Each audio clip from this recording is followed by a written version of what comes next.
Hello guys, welcome to my channel and subscribe my channel. आइए हम आगे बढ़ते हैं। वैसे ये पार्ट 2 है। ये पार्ट 1 में परिचय और प्राचीन इतिहास पढ़ा दिया गया है झारखंड के इतिहास के अंदर अध्याय 1 में। आइए आज हम लोग देखते हैं पूर्व पाषाण काल झारखंड में कैसा रहा, और उसके बाद जहाँ तक हो सके हम लोग ट्राई करेंगे कि आज इस टॉपिक को फिनिश ही कर दें। आइए देखते हैं पूर्व पाषाण काल। इस काल के में झारखंड का क्षेत्र घनघोर वनों से घिरा हुआ था तथा वृक्षों की घनता ऐसी थी कि साफ साफ कुछ भी नहीं दिखाई दे रहा था। झारखंड में इतना पेड़ पौधा था पहले कि हमें ना ढंग से कुछ भी नहीं दिखता था। ऐसे भी आप अभी भी झारखंड के कुछ स्थानों पर जाइएगा तो आपको एकदम जन्नत वाला फील होगा। उस समय यहाँ भी अन्य स्थानों की तरह ही ऐसे मानवों का निवास था जो अर्ध मानव तथा अथवा आदि मानव कहलाते थे।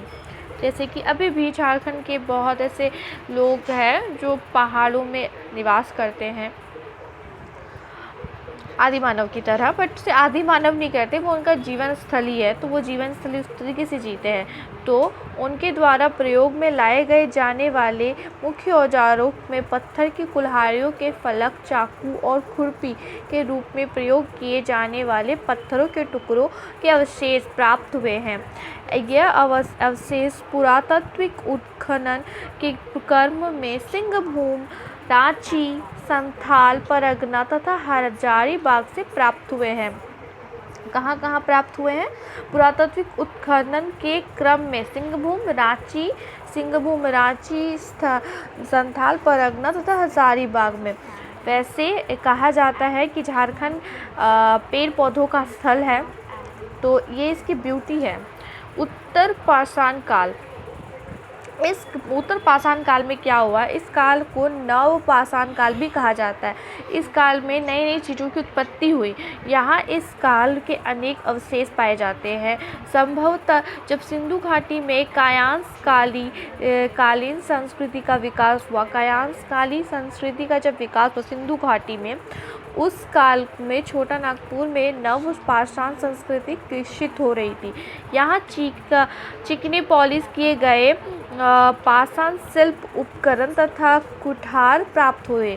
क्या क्या प्राप्त हुआ हमें? पाषाण शिल्प उपकरण तथा कुठार उत्पन्न हुआ।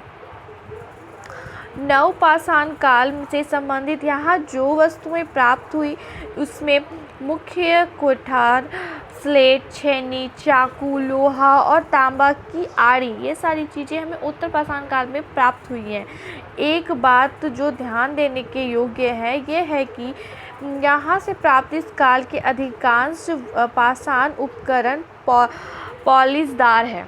जब यहाँ से कुछ उपकरण उत्पन्न किया मतलब लिया गया तो वहाँ देखा गया कि उसके जो उपकरण है ना वो पॉलिशदार है, मतलब चमकीले टाइप के हैं।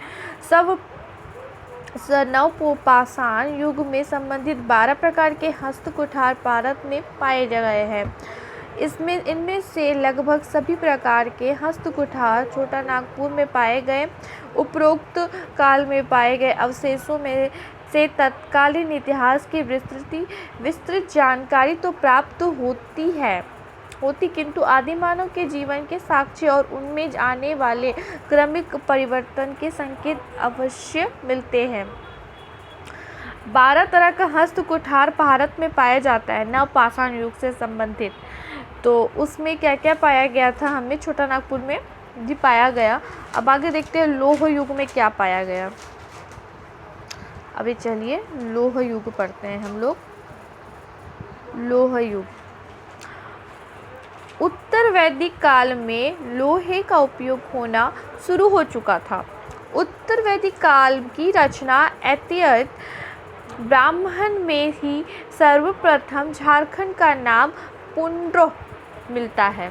यहाँ पाई जाने वाली एक जनजाति असुर को इसी प्रकार काल से जोड़कर देखा जाता है, क्योंकि असुर जनजाति का प्रमुख कार्य लोहा गलाकर उसे औजार तैयार करना था। अतः इससे स्पष्ट होता है कि यहाँ पर लौह युग का भी विकास हुआ होगा। अब आगे हमारा क्या है, वैदिक युग। वैदिक युग में क्या हुआ, अगर आप लोगों को समझ ना आए तो प्लीज़ कमेंट सेक्शन में कमेंट कर दीजिएगा, तो मैं अच्छे से और ट्राई करूँगी कि जो भी त्रुटि है वो दूर हो जाए। वैदिक युग झारखंड से संबंधित किसी भी ऐतिहासिक तथ्य का संबंध ऋग्वेद काल में से अभी तक प्राप्त नहीं हुआ है। ऋग्वेद काल में क्या था, वो चीज़ अभी तक झारखंड से क्या संबंध है उस बारे में अभी तक कोई उतना अच्छे से बताया नहीं गया है। उत्तर वैदिक काल में लोहे का प्रयोग होने लगा था, जिससे लोहे का कार्य करने वाले कुछ जनजातियों विशेषकर असुर की चर्चा उत्तर वैदिक काल के ग्रंथ ऐतेय ब्राह्मण में थी। अब है धर्म आंदोलन।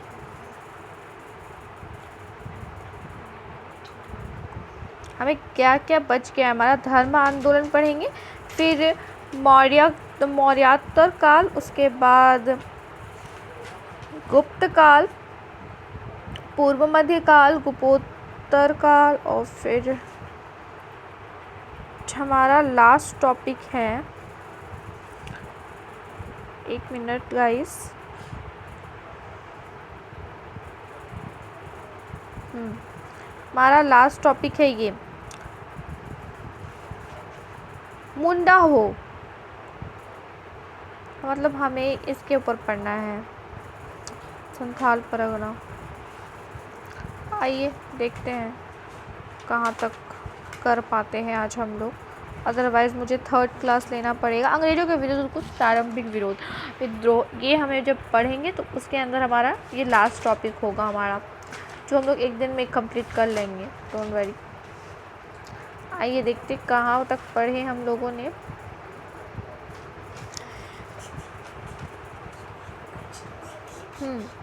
आइए धार्मिक आंदोलन पढ़ते हैं हम लोग अब। किसका?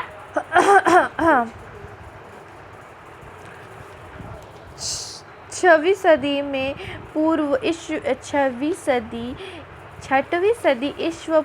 ईस्वी पूर्व में जैन एवं बौद्ध धर्म आंदोलन हुए।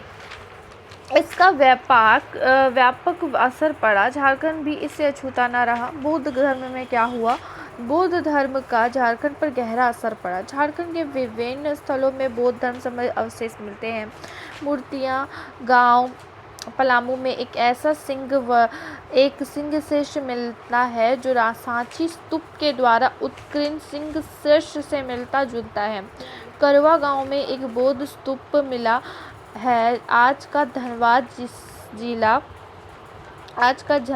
जिला बौद्ध धर्म का एक महत्वपूर्ण केंद्र था। धनबाद के दयापुर दालामी व बौद्धपुर से कई बौद्ध स्मारक मिले हैं, जिसमें बौद्धपुर का बुद्धेश्वर मंदिर उल्लेखनीय है।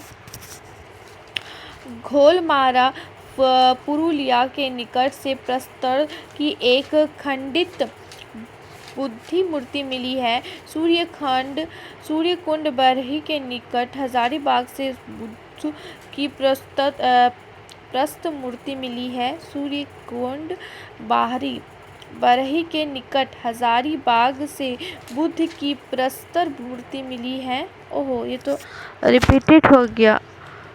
आइए देख, बेलवादाम ग्राम खुट्टी रांची जिला में एक बौद्ध विहार का अवशेष मिला है। जोन्हा जलप्रपात पहुंचने वाली ढलान से एक बुद्ध प्रतिमा मिली है। कुटुमा गांव बानू रेलवे स्टेशन गुमला जिला में से एक बुद्ध प्रतिमा मिली है। पटम्बा गांव जमशेदपुर से 2 बुद्ध मूर्ति मिली है। ईचानगढ़ सरायकेला खरसरवा ग्राम जिला से तारा बुद्ध देवी की मूर्ति मिली है, जिसे रांची संग्रहालय में रखा गया है। आशा करते हैं आपको ये चैप्टर समझ में आया हो, मतलब टॉपिक समझ में आया हो। अच्छा, अगर अदरवाइज़ आप लोगों को नहीं समझ में आया हो तो कमेंट कर दीजिएगा। Thank you.